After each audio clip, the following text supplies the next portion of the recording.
Sometimes, you catch a story in the local news, you think, wait, what? This is one of those stories, and it's going to be our deep dive today. Sounds intriguing. It is. It all centers around this woman, Rochelle Stewart, 64 years old, from Pittsburgh. And she's caught up in this whole mess. Underage drinking, attempted assault charges, all stemming from, get this, 2 kids shoveling snow. You gotta give me more. That sounds wild. What happened? Well, let's start with the basics. 2 young boys, 12 and 13 years old, out there hustling, trying to make a few bucks shoveling snow. Right. Pretty standard winter scene. Yeah, totally. I can picture it. Harmless enough. Exactly.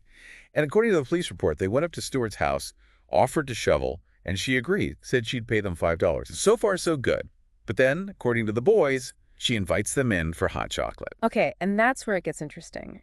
Inviting them in is where the story takes a turn. Because what happens next, according to the boys, is that she offers them alcohol. Whoa, yeah, that changes things. We're talking serious legal trouble. Big time.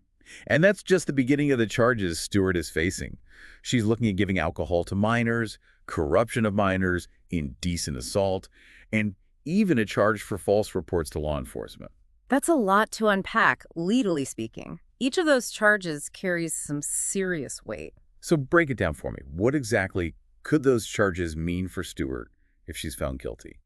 All right, so giving alcohol to minors, that one's pretty cut and dry, right? It's illegal, and the penalties can be stiff fines, maybe even jail time, depending on the state and the circumstances of the case. Gotcha. But then you've got corruption of minors, and that's where things get a bit more complicated. This charge, it's all about engaging a behavior that can negatively influence or put a minor at risk. I see. So it's not just about the alcohol then? Right, it casts a wider net. Okay. The law is looking at a broader range of potential wrongdoing. Then we have the indecent assault charge, and that's about inappropriate touching without consent. Yeah, that's a serious one, no question. Absolutely. Potentially very serious consequences there. And to top it off, they hit her with false reports to law enforcement because she initially denied that she ever let the boys inside. Ah, so she basically lied to the police. Essentially, yeah.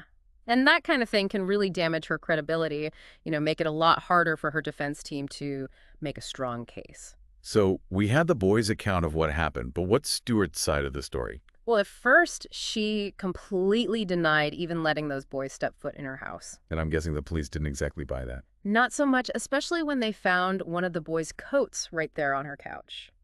And to add to that, there was a half-empty bottle of vodka. Well, it doesn't look good. Nope.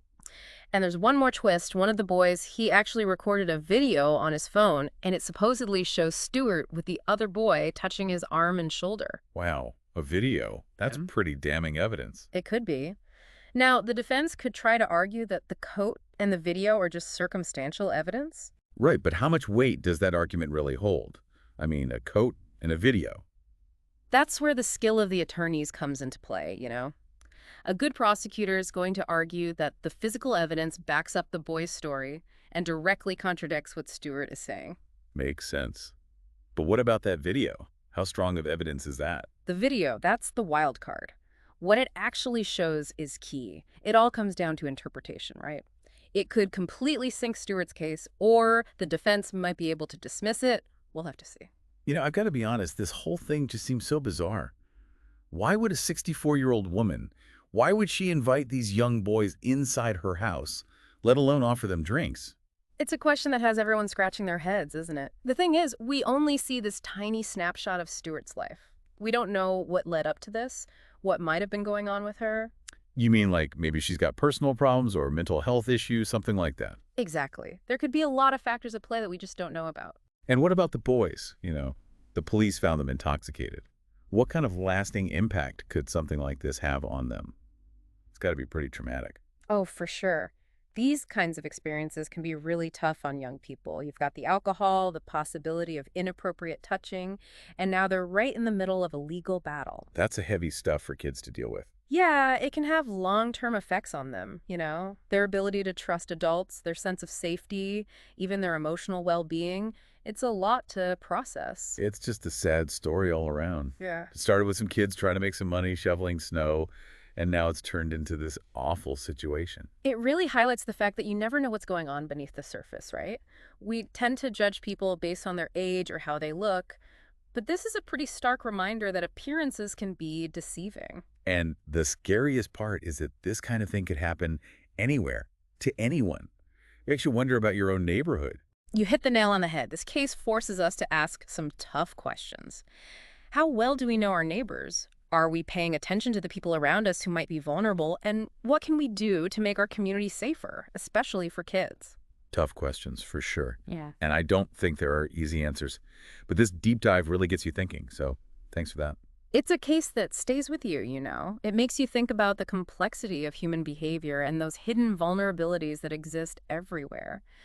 Let's hope that as this story unfolds, we get some clarity, some answers, and even more importantly, that we learn how to better protect those who are most at risk. Well said. And on that note, we'll leave it there for today.